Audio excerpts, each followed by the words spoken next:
Good morning students. Sardar Patel inter college Jarauli phase 2 की online classes में आपका बहुत बहुत स्वागत है। आज मैं फिर आपके सामने मैथमेटिक्स में एक नया वीडियो लेकर के आया हूँ, क्लास 9 हिंदी मीडियम में, वीडियो नंबर 12। बेटा लास्ट वीडियो में हम लोगों ने जो एक्सरसाइज फिनिश कर दी थी, पूरी एक्सरसाइज मैंने बता दी थी आपको, और आज से 1.5 हम लोग पूरी कंप्लीट कर चुके थे। आज से हम लोगों को अपनी लास्ट एक्सरसाइज इस टॉपिक की संख्या पद्धति की पढ़नी है, एक्सरसाइज 1.6, जो कि आपके घातांकों के नियम पर आधारित है, वास्तविक संख्याओं पर घातांकों के नियम, लॉ ऑफ एक्सपोनेंट्स। आज हम लोगों को उसी से संबंधित जो है वीडियो स्टडी करना है। तो उस वीडियो को पढ़ने से पहले, उससे उनके सवालों को सॉल्व करने से पहले हमें कुछ उसके नियम पढ़ने होंगे, घातांकों के कुछ नियम पढ़ने होंगे। तो उस नियमों को हम पढ़ लेते हैं इस वीडियो में, इसलिए मैंने पहले से ही उनको वीडियो व्हाइट बोर्ड पर नोट कर दिया है, ताकि समझाने में कोई प्रॉब्लम ना हो और आपको इजीली समझ भी आ जाए।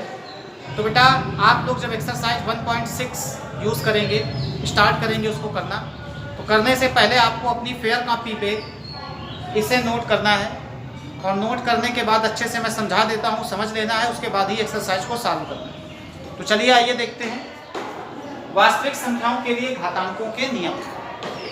वास्तविक संख्याएं हम लोग पढ़ चुके हैं, परिमेय और अपरिमेय। उसके लिए घातांकों के क्या नियम होते हैं वो इस वीडियो में हम लोग पढ़ेंगे। ये इसके कुछ रूल्स लिखे हुए हैं, आप लोग पिछली कक्षाओं में, जूनियर क्लासेस में आप ये पढ़ चुके हैं घातांकों के नियम, जैसा कि गुणा में घातें जुड़ जाती हैं और भाग में घातें घट जाती हैं, इस प्रकार से। तो ये वही है, बस उसका ये मैथमेटिकल रूप लिखा है, गणितीय रूप लिखा है। जरा इसको आइए समझने का प्रयास करते हैं।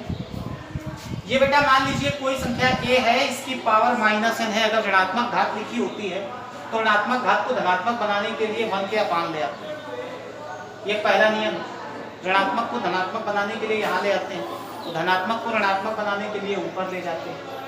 ओके, यहाँ पर देखिए ये धनात्मक घात है, अगर ये ऊपर जाएगी तो ये ऋणात्मक हो जाएगी, इसी का विलोम। अगर कोई संख्या मूल के चिन्ह में लिखी हुई है तो उस पर जितना भी मूल लगा होगा, चाहे वो आपका वर्गमूल हो, घनमूल हो, चतुर्थ मूल हो, जो भी हो, तो ये जो भी मूल का चिन्ह होगा इसको हम 1/, करके इसके ऊपर लिख सकते हैं। अगर हम मूल ना निकालना चाहें, उसको घातांक के नियम से सॉल्व करना चाहें, तो ये जो मूल लगा होता है, मूल का चिन्ह, अगर यहाँ पर कुछ नहीं रखा होता तो वर्गमूल होता है, अगर 3 रखा होता है तो घनमूल होता है, 4 रखा होता है तो चतुर्थमूल होता है, उसको हम लोग 1/, करके इसके ऊपर भेज सकते हैं। उसी प्रकार ये देखिए a की पावर m है, इसको इसी नियम से हम ऊपर भेज सकते हैं 1/n। ये देखिए किसी भी संख्या, किसी भी वेरिएबल या नॉन वेरिएबल की अगर डिग्री 0 हो जाती है, इसकी घात 0 हो जाए, तो इसका मान क्या होता है बच्चों? 1। कोई भी संख्या, चाहे वो चर हो चाहे अचर हो, अगर उसकी घात 0 हो गई तो उसका मान 1। ये आप लोग जूनियर क्लासेस में पढ़ चुके हैं कि गुणा में घातें क्या हो जाती हैं? जुड़ जाती हैं। ये वही नियम, बस बेस सेम होना चाहिए, बेस आपका सेम होना चाहिए। इधर भाग में घातें घट जाती हैं। अगर किसी संख्या की घात लगी हो तो घातों का आपस में गुणा हो जाता है। ये भी वही चीज है, यहाँ पर यम है, यहाँ यन है, यहाँ पर यन है, यहाँ पर यम है, लेकिन दोनों का हो गुणा ही जाएगा। ये आपका है, अगर कोई दो संख्याएं गुणे में लिखी हैं और उनके पूरे की घात कुछ लगी है तो दोनों को अलग अलग करके भी लिखा जा सकता है। लास्ट रूल आपका ये है, अगर दो चीजें भाग में लिखी, जैसे गुणा में थी तो अलग अलग किया था, वैसे ही ये भाग में है, इसकी घात n है तो इसको भी अलग अलग करके लिख सकते हैं। तो ये बेटा 10 रूल्स हैं जो आपको अच्छे से समझने हैं और पढ़ने हैं। एक्सरसाइज 1.6 के पहले नोट करना है, फिर एक्सरसाइज 1.6 लगाना है। चलिए आइए अब एक्सरसाइज 1.6 डिस्कस करते हैं। तो मैं स्टार्ट कर रहा हूँ एक्सरसाइज 1.6।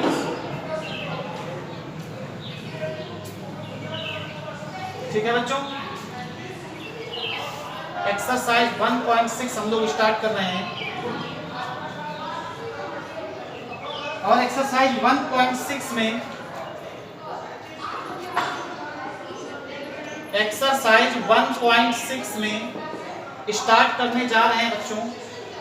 जरा देखिए, सबसे पहला क्वेश्चन जो आपका लिखा हुआ है वो लिखा है सरल कीजिए।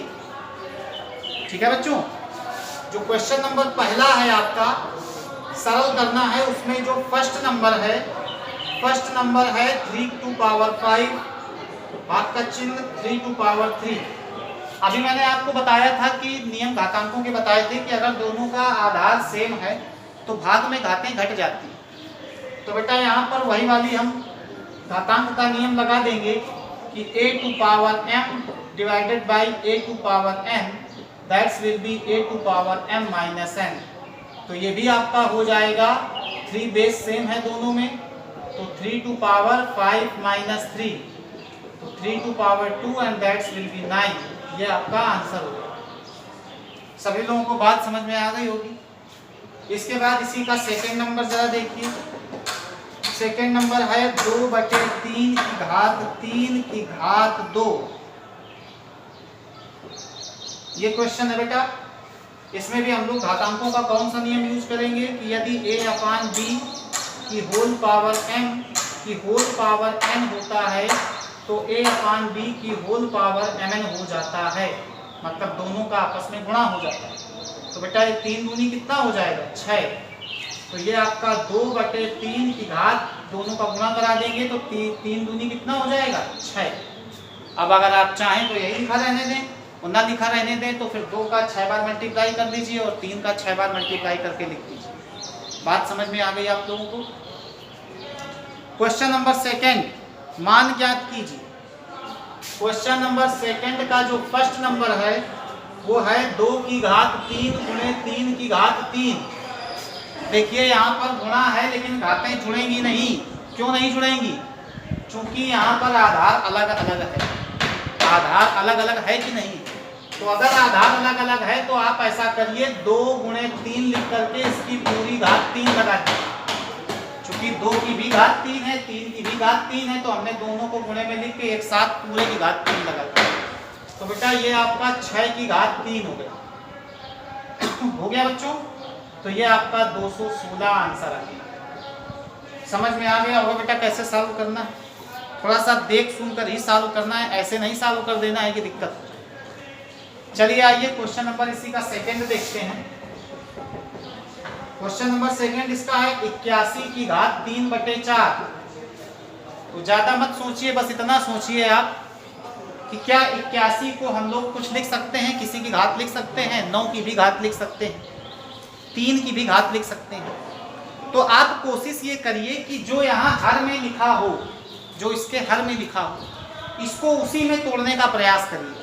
जैसे आप 9 में तोड़ेंगे तो 9 की घात 2 मिलेगा, तो 2 और 4, यहाँ 4 है वो 2 है, तो यानी कोई फायदा नहीं। 3 में तोड़िए तो इसको आप 3 की घात 4 लिख सकते हैं। यानी इसको हम लिख सकते हैं 3 की घात 4 की होल घाते 3/4।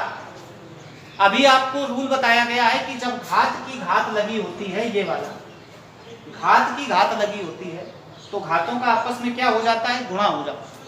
तो बेटा ये आपका 3 की पावर 4 इंटू 3/4, तो 4 से 4 आपका कैंसिल हो गया इजिली। अब आपको 3 का गुणा 3 बार कराना है, तो 3 तिरका 9 तिरका 27, तो आपका आंसर आ गया 27। तो बेटा ये क्वेश्चन आपको समझ में आए। इसी प्रकार आपका क्वेश्चन नंबर जो 3 है, 3 का फर्स्ट नंबर देखिए जरा। क्वेश्चन नंबर 3, क्वेश्चन नंबर 3 जो है आपका 3 का जो पहला नंबर है 3/4 की घात -3। घात ऋणात्मक है तो ऋणात्मक घात को धनात्मक बनाने के लिए इसको आप उल्टा कर दीजिए, यानी 4/3, तो ये पूरे घात 3 हो जाएगा। बात समझ में आ गई? 3/4 को 4/3 में बदला तो ऋणात्मक घात आपकी धनात्मक हो गई। अब इसका आप मल्टीप्लाई कर दीजिए, 4 का मल्टीप्लाई 3 टाइम तो 64, 3 का मल्टीप्लाई 3 टाइम 27, ये आपका आंसर आ गया। ओके बच्चों, इसी प्रकार क्वेश्चन नंबर सेकंड तो बहुत ही इजी है। 1/2 और 1/3 का एलसीएम लेके सीधे सीधे सॉल्व कर लीजिए, तो ये आपका 5/6 आ जाएगा। और 5/6 का आप क्यूब कर देंगे तो आपका इजीली 125/216 आंसर आ जाएगा। इसके बाद क्वेश्चन नंबर 4 की तरफ बढ़ते हैं अगर, तो क्वेश्चन नंबर 4 का जो फर्स्ट नंबर है